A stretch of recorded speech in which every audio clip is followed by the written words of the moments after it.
Hey guys, পুনৰবাৰ স্বাগতম জনাইছো নাজ কিচেন চেনেললৈ। আজি মই লৈ আহিছো আকৌ এটা নতুন ৰেচিপি তো বলকচোন চাম মই কি ৰেচিপি লৈ আহিলো। ভিডিওটোৰ আৰম্ভণিতে আপোনালোকক কওঁ যে যদি আপোনালোক মোৰ চেনেলটোত নতুন হয় তেনেহলে প্লিজ মোৰ চেনেলটো সাবস্ক্ৰাইব কৰি দিব, লগতে কাষতে থকা বেল আইকনটো বজাই দিয়ে আৰু অল কৰি দিয়ে যাতে মোৰ আহিবলগীয়া ভিডিওসমূহ আপোনালোকে নটিফিকেশনৰ দ্বাৰা পাই থাকে। আজি মই লৈ আহিছো আলু সুজিৰে বনোৱা এটা পকৰি ৰেচিপি। তো বলকচোন চাম মই এই টেষ্টি পকৰিবিধ কেনেদৰে বনালো।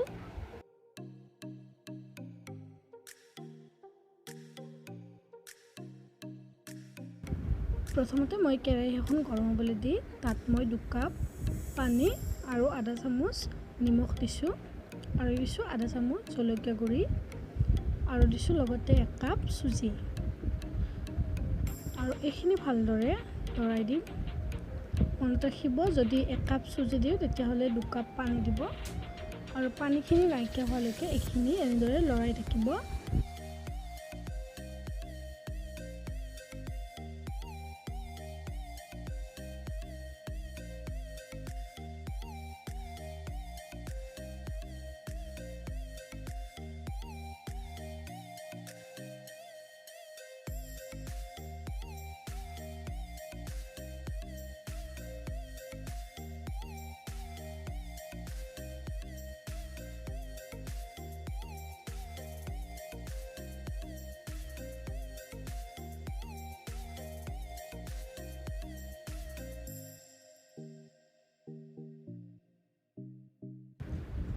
এয়া অলপ পানী নাইকিয়া হৈ আহিছে। আমি গোটেইখিনি পানী নাইকিয়া হোৱালৈকে এইখিনি এনেদৰে লৰাই থাকিম, লাগি যাবলৈ নিদিব।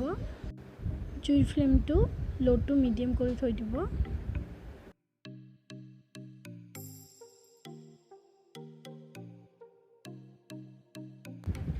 এয়া আমাৰ সুজিখিনি প্ৰায় হৈছেগে। মই এতিয়া জুইৰ ফ্লেমটো অফ কৰি দিম আৰু এইখিনি ঠাণ্ডা হ'বলৈ দিম। এয়া চাওক আমাৰ ঠিক এনেকুৱা ধৰণৰ মিশ্ৰণ এটা। তাৰপিছত মই 3টা বইল কৰি লোৱা আলু লৈ লৈছোঁ আৰু এনেকুৱা এখন ৰুকনি লৈ লৈছোঁ আৰু আলুখিনি ভালদৰে ৰুকি ল'ম।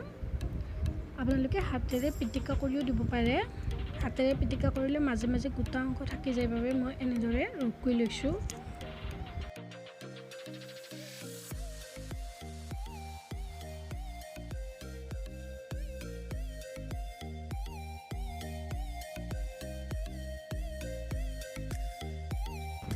এয়া চাওক আমাৰ আলুখিনি ৰুকি লোৱা হৈ গৈছে। এতিয়া মই ঠাণ্ডা হ'বলৈ দি থোৱা সুজিখিনিত আলুখিনি দি লৈছোঁ আৰু লগতে এটা ডাঙৰ সাইজৰ পিয়াজ সৰু সৰুকৈ কাটি দি লৈছোঁ আৰু দিছোঁ আধা চামুচতকৈ অকণমান কম জালুকৰ গুড়ি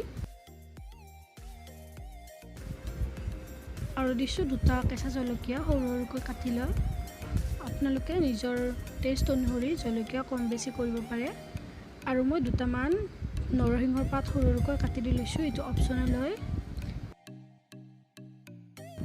লগতে দি লৈছোঁ এচামুচ নিমখ, এচামুচ জলকীয়া গুড়ি, এচামুচ জিৰা গুড়ি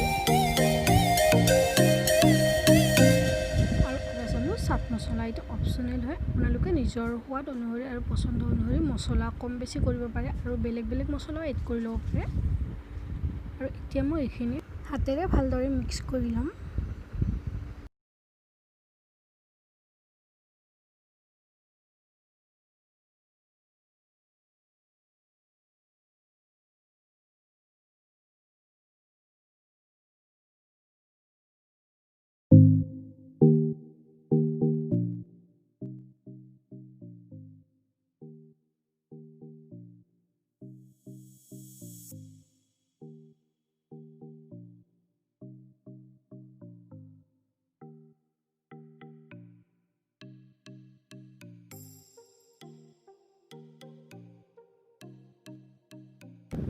এতিয়া মই মিশ্ৰণখিনিত 2 চামুচ কৰ্ণফ্ল'ৰ এড কৰি দিছোঁ। কৰ্ণফ্ল'ৰৰ সলনি আপোনালোকে পিঠাগুড়ি নাইবা ময়দাও ব্যৱহাৰ কৰিব পাৰে।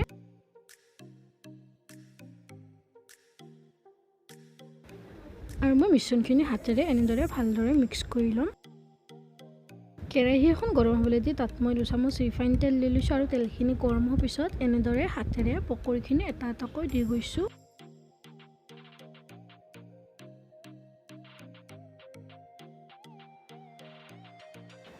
পকৰীকেইটা বহাই দিওঁতে অলপ পাতল পাতলকৈ দি যাব, নহ'লে লুটিয়াবলৈ অলপ অসুবিধা হৈ যায়গৈ। আৰু পকৰীকেইটা খুব সাৱধানে লাহে লাহে এনেদৰে লৰাই থাকিব। এটা ছাইড হোৱাৰ পিছত লৰাব।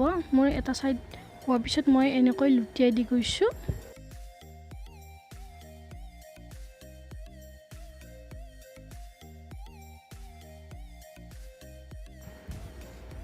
ইয়াৰ পকৰীকেইটা মই এটা এটাকৈ এনেদৰে লুটিয়াই দি যাম। খুব সাৱধানে দিব, নহ'লে ভাগি যাব পাৰে। খুব কোমল হৈ আছে মিশ্ৰণটো।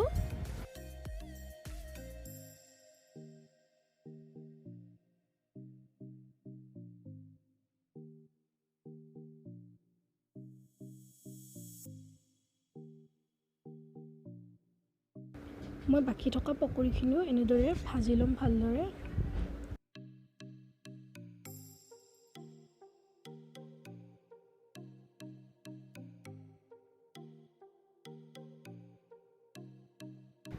এয়া চাওক, আমাৰ পকৰী ৰেডি হৈ গ'ল আৰু দেখিবলৈ কিমান ধুনীয়া হৈছে। ঠিক তেনেকৈ খাবলৈ বহুত টেষ্টি হয়। আপোনালোকে কেতিয়াবা খাইছেনে মোক কমেণ্টত জনাবচোন। আৰু যদি খোৱা নাই এবাৰ ট্ৰাই কৰি চাব, বহুত টেষ্টি হয় খাবলৈ। যদি ভিডিঅ'টো ভাল লাগিলে তেনেহ'লে লাইক, কমেণ্ট আৰু শ্বেয়াৰ কৰিব। আৰু যদি মোৰ চেনেলটোত নতুন হয় তেনেহ'লে প্লিজ মোৰ চেনেলটো ছাবস্ক্ৰাইব কৰি দিব।